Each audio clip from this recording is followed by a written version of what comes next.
Good day, Junior Tickies. I'm Mrs. Brimacombe, and we are going to look at companies where the focus now is going to be on dividends on ordinary shares.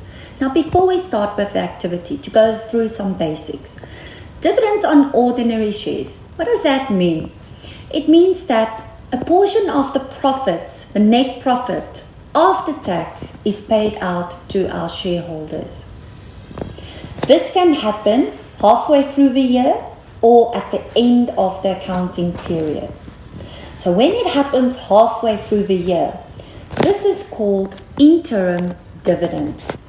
At the end of the year, when we recommend, it is called final dividends. So your dividend on ordinary shares always consists out of interim and final.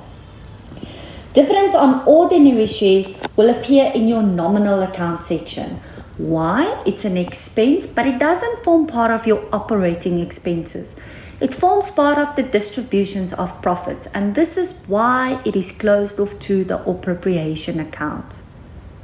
When we calculate the dividends, it is always important to know what is the total number of shares in issue. So this is why it is so crucial. When a company decides to buy back shares or company decides to issue shares, that you know exactly what is the number of shares in issue when we decide to pay out interim dividends or recommend final dividends.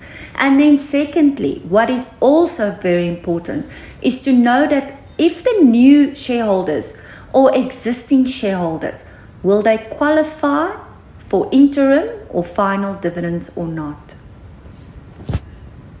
Looking at the bookkeeping process, when a company decides to pay out the interim dividend, it means that my bank account is going to be credited. So my assets will decrease. And if we have an unfavorable bank balance, our liabilities will increase. Our bank overdraft will increase. Dividends on ordinary shares is going to be debited. It's an expense which will then have a negative effect on the owner's equity. If we look at final dividends recommended, dividends on ordinary shares is still going to be debited, but now the account credited is shareholders for dividends. The effect on the accounting equation: assets, nothing. Owner's equity minus and shareholders for dividends is going to increase our liabilities. Shareholders for dividends means money owed to our shareholders in the form of dividends, and that is a liability. When we look at cash flow statement and we need to figure out, but what is the total dividends that we paid in this financial year to our shareholders? It will always be the final dividends declared at the end of last year plus the interim, and that will appear in your cash flow statement. We are going to look at this more in detail later on when we do cash flow. Looking at the activity. A company has an authorized share capital of 500,000 ordinary shares. That's the maximum available. On 1 March 2020, 300,000 shares were in issue. So now we need to complete the dividends on ordinary shares and the shareholders for dividends account. So starting with the opening balance. At the end of last year, we recommended 150,000 be paid to our shareholders. End of last year will be my opening balance this year. So shareholders for dividends, it's a liability. On the credit side, the balance brought down.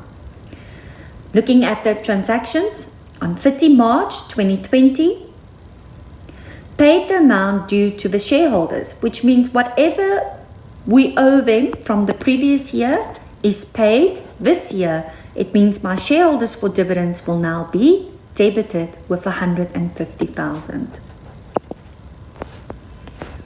On the 1st of June, the remainder of the shares were issued at 250 cents per share. These shares do not qualify for the interim dividends paid on the 31st of August 2020. So we're not going to show that transactions in the ordinary share capital and in bank.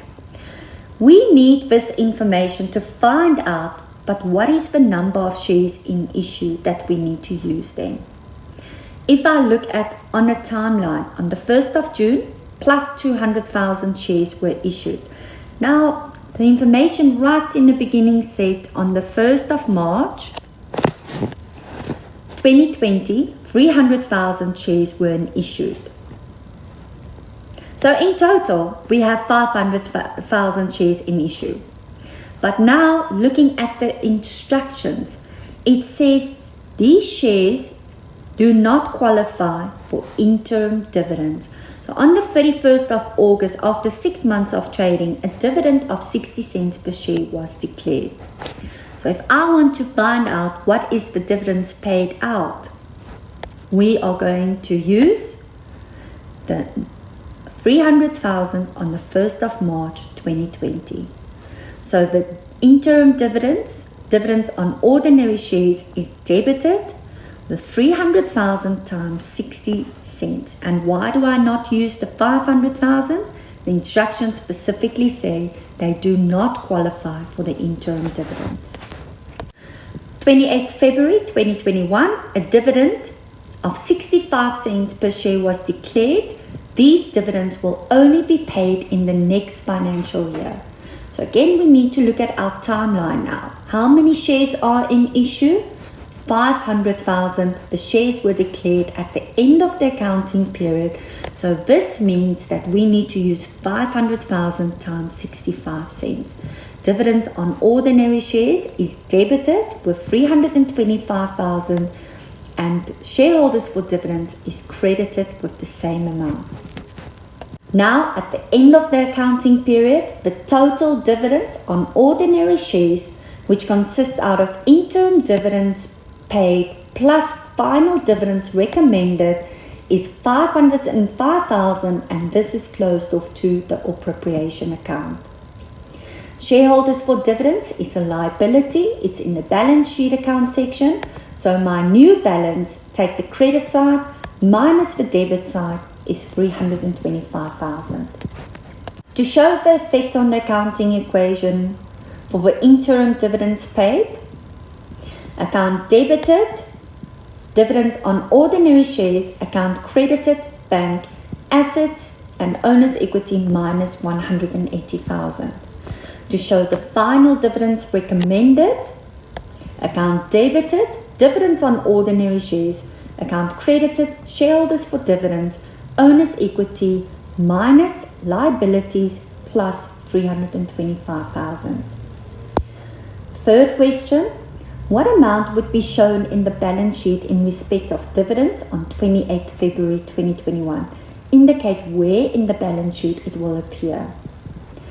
So if I look at the dividends on ordinary shares, 505,000 will appear in the retained income note as your interim plus the final. 325,000 must go to your current liabilities, trade and other payables as shareholders for dividends. Do not forget this. When we do financial statements, ensure that when you're completing the retained income note and you've completed the dividends on ordinary shares, you immediately take the total dividends recommended, the final dividends to the shareholders for dividends under current liabilities, trade and other payables. What was the total outflow of cash for dividends paid during the current financial year? This was question 4. So we can look at our dividends on ordinary shares and the shareholders for dividends. And if you remember correctly what I said in the beginning, it always consists out of end of last year's dividends recommended plus interim. So the total is 330,000, which will appear in your cash flow statement. Thank you very much. In our next activity, we are going to focus on income tax. I want to leave you with this quote. If you are not willing to learn, no one can help you. If you are determined to learn, no one can stop you. I hope you have a wonderful day.